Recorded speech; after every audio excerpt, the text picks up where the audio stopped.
स्वामी विवेकानंद ने एक बार कहा था कि अपने जीवन का एक लक्ष्य निर्धारित करो, अपने पूरे शरीर को उस एक लक्ष्य से भर दो और हर दूसरे विचार को अपनी जिंदगी से निकाल दो। यही सफल होने का मूल मंत्र है। हमें से कई लोग डॉक्टर एपीजे अब्दुल कलाम साहब को इंस्पिरेशन मानते हैं, लेकिन क्या आपको पता है कि उनकी इंस्पिरेशन कौन है? स्वामी विवेकानंद। और सिर्फ यही नहीं, बल्कि निकोला टेस्ला, सुभाष चंद्र बोस, लाल बहादुर शास्त्री और भी कई सारे से लीजेंड्स हैं जिनकी इंस्पिरेशन स्वामी विवेकानंद है। आज हम स्वामी जी के जीवन की 3 कहानियां डिस्कस करेंगे और जीवन की बहुत बड़ी सीख है इन तीनों कहानियों में। पहली कहानी, एक बार स्वामी जी को नदी पार करना था और वो नदी के पास में खड़े थे। तभी एक साधु ने आकर उनसे पूछा, क्या आप ही स्वामी विवेकानंद हो?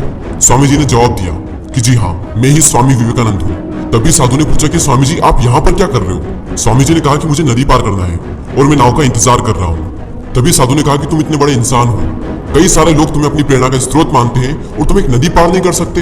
देखो मैं तुम्हें नदी पार करके बताता हूँ। तभी उस साधु ने पानी पर चल करके उस नदी को पार किया और फिर से पानी पर चल करके स्वामी जी के पास लौट कर आए और बोले कि देखो मेरे पास इतनी शक्ति है, मेरे पास इतना टैलेंट है, मेरे पास इतना ज्ञान है, उसके बावजूद भी मुझे कोई नहीं जानता।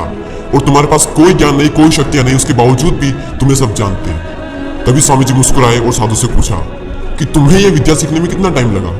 साधु ने कहा कि 15 साल। इतने में स्वामी जी की नाव आ गई और स्वामी जी ने साधु को नाव में बैठाया और वहां से चल दिए। दोनों ने नाव में बैठकर नदी पार की और पार करने के बाद स्वामी जी ने अपनी जेब से 1 रुपया बाहर निकाला और उस नाव वाले को दे दिया। यानी कि दोनों के मिला के 50-50 पैसे यानी 1 रुपया उन्हें दे दिया। तभी स्वामी जी ने साधु से कहा कि जो काम तुम 50 पैसे में कर सकते थे उसके लिए तुमने अपनी जिंदगी के 15 साल बर्बाद कर दिए। और अगर यही 15 साल तुम समाज की भलाई में लगाते तो आज तुम्हें भी पूरी दुनिया जानती। और मैंने यही किया, इसलिए मुझे पूरी दुनिया जानती है और तुम्हें कोई नहीं जानता।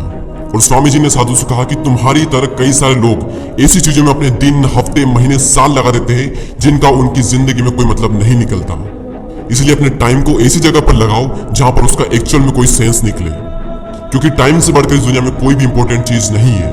अगर समय बर्बाद तो जिंदगी बर्बाद।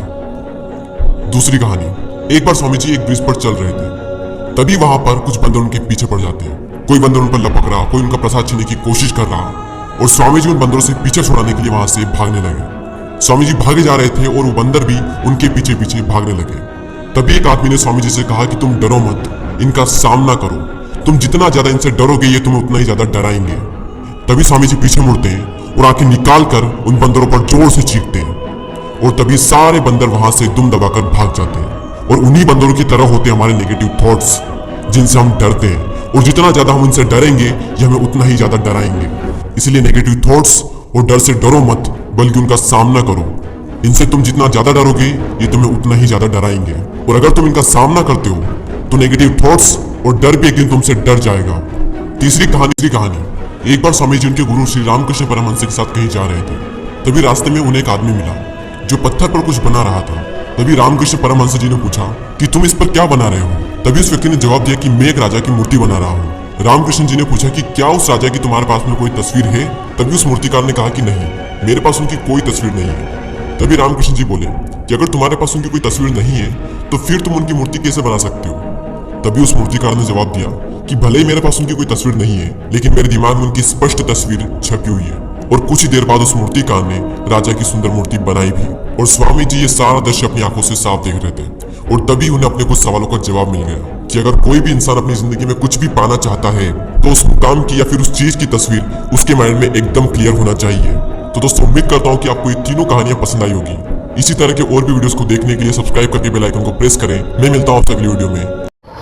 आई होप आपको ये वीडियो अच्छा लगा होगा, ये जानकारी अच्छी लगी होगी। Please subscribe my channel and thanks for watching. Thank you.